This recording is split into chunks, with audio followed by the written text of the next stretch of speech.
오늘 하나님께서 우리에게 주시는 말씀은 이사야서 20장 1절에서 6절까지의 말씀입니다. 오늘 본문을 통해서 메시지가 되다라는 제목으로 말씀의 은혜를 같이 나누겠습니다. 우리가 간혹 뉴스에 보면은 우리 알몸 시위하는 사람들을 우리가 볼 수가 있습니다. 물론 이제 다 벗은 것은 아니고 또 상체를 다 탈의하거나 아니면은 속옷만 입고 하거나 이제 그런 경우인데, 동물 보호를 위해서 또 모피를 입지 말라, 그런 메시지를 전하기 위해서 하는 그런 시위, 아마 여러분들 뉴스에서 보신 적이 있을 겁니다. 왜 굳이 그렇게까지 파격적인 모습으로 시위를 해야 될까? 여러분 그런 생각 해보셨습니까? 그 사람은 노출을 즐기는 사람들일까요? 예, 아닙니다. 사람들의 관심을 끌기 위해서 그런 겁니다. 자신들의 주장을 효과적으로 전달하기 위해서, 그래야 사람들이 자기들에게 관심을 가져주기 때문에 자신들이 전하고자 하는 그런 내용이 전달될 수 있도록, 더 많은 사람들이 관심을 가질 수 있도록 그런 일들을 하는 거죠. 하나님도 그런 충격적이고 시각적인 방식을 사용하셔서 하나님의 메시지를 전하시기도 합니다. 뒤집어서 얘기하면 그만큼 사람들이 하나님의 말씀을 귀 기울여서 듣지 않는다라는 것을 우리가 생각할 수 있습니다. 하나님의 말씀을 귀 기울여서 잘 듣는다면, 그 말씀을 들을 때마다 잘 순종한다면 하나님께서 그렇게 특별한 방법으로 말씀하실 이유가 없겠죠. 여러분 오늘 본문은 아수르가, 이 아수르 민족이 블레셋의 한 도시인 아스돗이라는 이 성읍을 쳐서 취했을 때, 그때에 이사야에게 주신 말씀이라고 분명하게 이제 그때를 정해놓고 얘기하고 계십니다. 하나님은 이번에 특별히 이사야에게 말씀만 전하게 하신 것이 아니라 표적 행위를 행하게 하셨습니다. 이것을 우리가 표적 행위 또는 상징 행위라고 말하는데, 선지자가 말로 메시지를 전한 것이 아니라 하나님의 뜻을 시각적으로 또 삶으로 그렇게 보여주는 그런 행동을 말하는 것입니다. 먼저 우리가 역사적 배경의 1절 말씀을 같이 한번 읽어보겠습니다. 자, 시작. 아수르의 사르곤 왕이 다르단을 아스돗으로 보내매 그가 와서 아스돗을 쳐서 취하던 해니라. 아멘. 자, 시대적인 배경이 구체적으로 제시되고 있습니다. 아수르의 사르곤 왕이 다르단을 아스돗으로 보내서 공격하게 하던 때이다라고 얘기했습니다. 이때는 대략 주전 714년 또는 713년 정도 되는데, 그 당시에 아수르에 대해서, 가장 큰 이제 세력이었던 아수르에 대해서 연합 전선을 펼치던 나라들이 있었습니다. 애굽의 도움을 받아서 애굽과 함께 블레셋, 유다, 에돔, 모압, 그리고 키프로스 등이 이 아수르를 대항해서 반아수르 연합을 만들었습니다. 주전 716년경에, 그러니까 이 일이 있기 이전에 애굽 국경 가까이에 아수르의 식민지가 이제 형성이 되었는데, 이로 인해서 애굽으로 내려가는 길이 통제된 것이 계기가 된 것 같다고 학자들이 얘기합니다. 자, 이 봉기의 거점이 바로 이 블레셋이 살던, 해변가에 살던 아스돗 성읍이었습니다. 그래서 주전 712년 또는 711년에 이 아수르의 사르곤 왕이 군대를 보내서 아스돗을 점령을 한 거예요. 그래서 이 블레셋의 지배계층을 먼 나라로 유배를 보내버리고 다른 지역의 사람들을 데려다가 이 아스돗을 채워놓고 살게 하고서 아스돗을 아수르의 지방 도시로 이렇게 만들어 버렸습니다. 자, 그럴 때 아스돗의 통치자가 애굽으로 도망을 쳤습니다. 하지만 이 아수르와의 충돌을 원하지 않았던 애굽이, 자, 그 당시에는 구스 왕 사바카가 애굽을 통치하던 시절이었습니다. 그러니까 오늘 성경에서 구스라고 얘기하고 또 애굽을 얘기하는 것은 구스 왕 사바카가 애굽을 통치하던 시절이기 때문에 같이 이제 연결돼서 나오는 것입니다.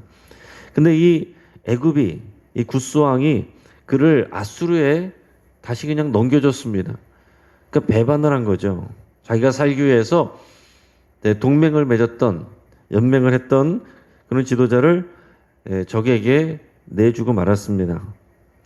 자, 그런데 유다 왕 히스기야도 이 아스돗의 봉기에 반아수르 연합에 참여를 했었어요.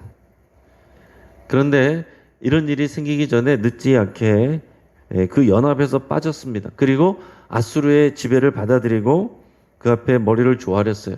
만약에 그렇게 안 했다고 했다면 이 유다 왕 히스기야도 아스돗의 통치자처럼 될 뻔했습니다. 자, 이렇게 유다 왕 히스기야가 애굽을 믿고 반아수르 연합에서 아수르를 대적하는 모험을 하려고 할 때에 이사야 선지자는 하나님의 메시지를 예루살렘 온 백성들이 다 보고 알 수 있도록 전했습니다. 하나님의 메시지는 아수르에 의해서 애굽도 패망할 것이기 때문에 애굽으로 의지해서 아수르에 반항하지 말라라는 것입니다. 자, 아수르의 승리와 또 애굽의 패망은 결국 하나님이 이미 정하신 역사이기 때문에 유다 왕 히스기야는 정치적으로 다른 것을 도모하지 말고 지금 도와줄 수 있을 것 같다고 이 애굽을 의지하지 말고 하나님만 의지하고 아수르 앞에 항복해라. 이것이 하나님의 전하는 메시지였어요. 그래서 그 메시지를 전달하는 내용을 우리는 2절에서 6절까지 말씀을 같이 읽어보겠습니다. 자, 시작. 그때 여호와께서 아모스의 아들 이사야에게 말씀하여 이르시되 갈지어다 네 허리에서 배를 끄르고 네 발에서 신을 벗을지니라 하시매 그가 그대로 하여 벗은 몸과 벗은 발로 다니니라. 여호와께서 이르시되 나의 종 이사야가 3년 동안 벗은 몸과 벗은 발로 다니며 애굽과 구스에 대하여 징조와 예표가 되었느니라. 이와 같이 애굽의 포로와 구스에 사로잡힌 자가 아수르 왕에게 끌려갈 때에 젊은 자나 늙은 자가 다 벗은 몸과 벗은 발로 볼기까지 드러내어 애굽의 수치를 보이리니 그들이 바라던 구스와 자랑하던 애굽으로 말미암아 그들이 놀라고 부끄러워할 것이라.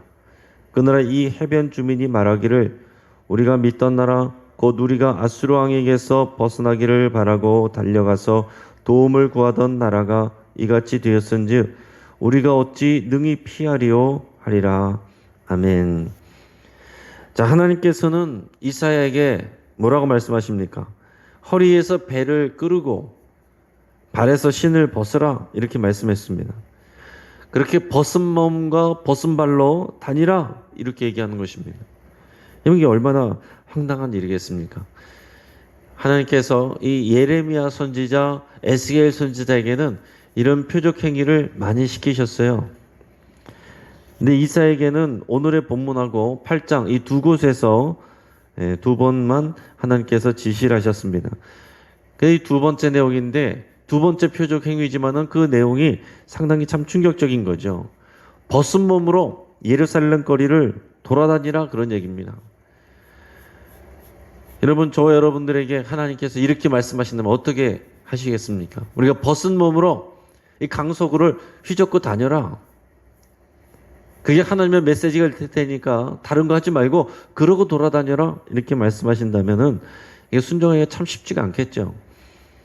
여러분, 하나님의 또 음성을 먼저 듣고 그것을 전해야 되는 이 선지자의 사명이라는 것은 참 어려운 것입니다. 근데 이사야가 이것을 들었을 때는 언제까지라고 못 박아 놓은 것도 없습니다. 근데 오늘 3절에서 하나님이 하신 말씀을 보면 3년 동안 그렇게 하고 다녔다 그랬어요. 3년 동안. 여러분, 3년이라는 시간은 어떤 시간이냐면 앞에서 얘기했던 이 아스돗이 아수르에 봉기했다가 멸망하기까지의 시간을 가리키는 것 같습니다. 그러니까 이 아스돗이란 나라, 함께 이제 연맹을 맺었던 이곳이 또 아수르에게 멸망할 때까지 아수르에게 반항하지 말라는 얘기를 하나님께서 이사야 선지자의 이 벗은 몸으로 돌아다니는 이 표적 행위를 통해서 지금 온 유대와 예루살렘, 유다 왕 히스기야에게 이것을 전하게 하셨다라는 것입니다. 여러분 생각해 보세요. 이 고대 근동시대 그런 모습으로 다니는 것은 어떤 것인가? 그것은 전쟁 포로를 의미하는 것입니다. 이사야에게 그렇게 하고 다니게 한 것은 어떤 의미냐면 누군가 이렇게 전쟁 포로처럼 끌려가게 될 것이다라는 것을 말해주는 겁니다. 전쟁에서 패한 나라의 백성들은요, 이렇게 알몬과 벗은 발로 묶여서 비참하게 포로로 끌려갔습니다. 학자들은 이사야가 상징적으로 상의를 벗고 최소한의 하의만 입고서 맨발로 다녔을 거다 이렇게 생각을 합니다. 근데 여러분 하나님의 말씀을 전하는 사람이 벗은 몸과 맨발로 이게 거리를 돌아다녔으니 온 백성들의 관심, 그 예루살렘 사람들이 얼마나 큰 관심을 가지고서 얘기했겠습니까? 저 이사야 선지자가 하는 게 무슨 얘기야? 도대체 왜 저러는 거야? 알몸 시위를 볼 때처럼 그 이상으로 사람들의 많은 관심이 이사야에게 쏟아졌을 거예요. 그래서 이사야가 그 온 몸으로 충격적인 방법으로 유다와 예루살렘 백성들에게 메시지를 전한 것입니다. 이사야가 상징한 것은 뭐냐? 그것은 히스기야 왕과 유다 백성들에게 애굽을 믿고 아수르에게 대적하지 말라 하는 것을 전하는 내용이에요. 근데 이것이 왜 그런 내용이 되냐면은 이 이스라엘 백성들이 유다와 예루살렘 백성들이 지금 우리를 도와줄 거야. 믿었던 애굽이 이렇게 될 거다라는 것입니다. 그 애굽 구스 왕이 다스리는 그래서 애굽과 구스가 같이 나오는데 이 애굽과 구스가 아수르에게 당해서 멸망해서 그들의 공격을 당해서 패망해서 저렇게 이사야 선지자가 이렇게 한 모습처럼 전쟁 포로가 되어서 아수르에게 끌려갈 것이다. 이거를 보여주는 거예요. 그러니까 답은 뭡니까? 그러므로 애굽 의지하지 말고 아수르 앞에 항복해라. 그래서 결국에는 이 유다왕 히스기야가 그 연합에서 빠져서 아수르에게 허리를 구부렸습니다. 만약 그렇게 하지 않았다면은 히스기야 왕도 이 아수르의 통치자처럼 그렇게 수치를 당했겠죠. 오늘 사절에 보면 애굽의 포로와 구스에 사로잡힌 자가 아수르 왕에게 끌려갈 때에 젊은 자나 늙은 자가 다 이 벗은 몸과 벗은 발로 볼기까지 드러내어서 애굽의 수치를 드러내게 될 것이다 라고 그랬습니다. 이게 하나님께서 지금 설명해 주시는 내용이에요. 애굽이 자랑하던 군사력, 애굽이 자랑하던 지혜 다 소용이 없습니다. 하나님처럼 자기가 신이라고 자칭하던 애굽의 바로도 결국에는 아무 힘없는 인간일 뿐이라는 것이 그때 되면 드러나게 된다라는 겁니다. 5절에 보면 그때가 되면 구스와 애굽을 믿고 의지하던 유다와 예루살렘 백성들은 놀라고 부끄러워하게 될 것이다 라고 말씀하셨어요. 야, 우리 정말 큰일 날 뻔했다. 우리가 지금 뭘 의지하려고 그랬던 것이냐. 이렇게 놀라게 될 거라는 거예요. 하나님께서 원하는 건 그것입니다. 그리고 6절에서는 해변 주민, 블레셋 백성들이죠. 블레셋 백성들도 우리가 아수르 왕에게 벗어나기를 희망하면서 애굽으로 달려가서 도움을 구했는데 이 애굽이 이렇게 패망하고 수치하게 된 것, 수치를 당하는 것을 보면서 자신들도 아수르를 통한 하나님의 심판을 우리가 피할 수 없겠구나 하는 것을 깨닫게 될 것이다 라고 말씀하는 것입니다. 자, 그러니까 이 이사야의 이 표적행위, 이 표적행위를 통해서 하나님은 누구누구에게 말씀하시는 거예요. 기본적으로는 유대왕 또한 히스기야, 예루살렘 백성들에게 말씀을 하시는 것이고 또 블레셋에게도 말씀을 하시는 것이고 또 이 애굽에게도 동시에 말씀하시는 겁니다. 오늘은 이제 말씀을 정리하겠습니다. 여러분, 하나님은 이 당신의 백성이 하나님 외에 다른 나라들을 믿고 의지하지 않기를 바라십니다. 오직 만군의 여호와 하나님만이 우리들의 구원이고 보호자인 것을 믿고 신뢰해야 된다라고 말씀하고 계세요. 그것은 당장의 손해를 보더라도 그렇다는 것입니다. 우리의 이익과 손해가 또 우리의 자존심이 판단의 기준이 되어서는 안 됩니다. 내가 이익이 될 거냐? 내가 손해를 보는 거냐? 이거를 따지는 것이 아니고 이것이 하나님의 뜻이냐 아니냐? 하나님의 마음에 맞는 것이냐 아니냐? 이것을 따지고 우리의 일들을 결정해야 된다라는 것입니다. 또한 이사야 선지자에게 이 3년이라는 긴 시간 동안 하나님께서 벗고 다니시게 한 것은 그만큼 남유다와 예루살렘 백성들이 하나님의 말씀을 잘 듣지 않는 완고한 백성들이었다라는 것을 우리에게 알려주고 있습니다. 하나님의 말씀을 귀담아 듣지 않으니까 하나님께서 거듭 얘기하셔도 그것을 귀담아 듣지 않고 마음에 새기지 않고 그 말씀을 순종하지 않으니까 하나님께서 이런 충격적인 방법으로 온 몸으로 이사야가 그 말씀을 전하도록 그렇게 하신 거예요. 여러분, 우리가 하나님의 말씀을 귀담아 듣지 않고 마음에 새기지 않고 순종하지 않는 것, 그것은 정말 하나님 앞에서 완고한 우상을 섬기는 것과 같은 그런 죄입니다.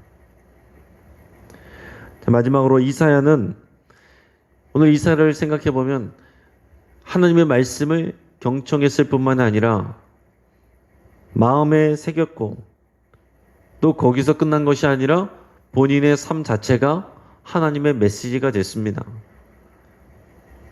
본인이 사는 거예요. 본인이 그렇게 벗고 다니는 일상생활 자체가 사람들에게 하나님의 메시지가 되는 것입니다.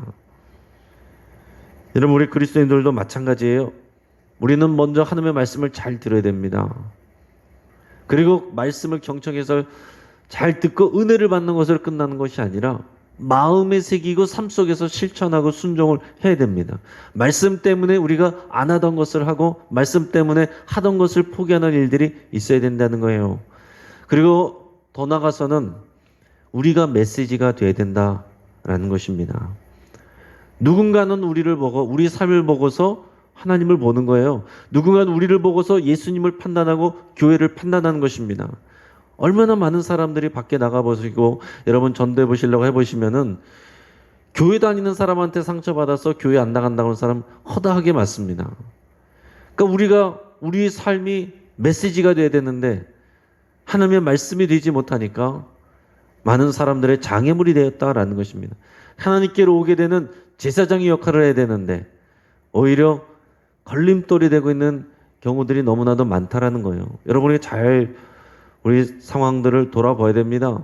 내 주변에서 나를 보는 사람들이 과연 하나님의 말씀을 듣고 보겠는가? 아니면은 오해하겠는가?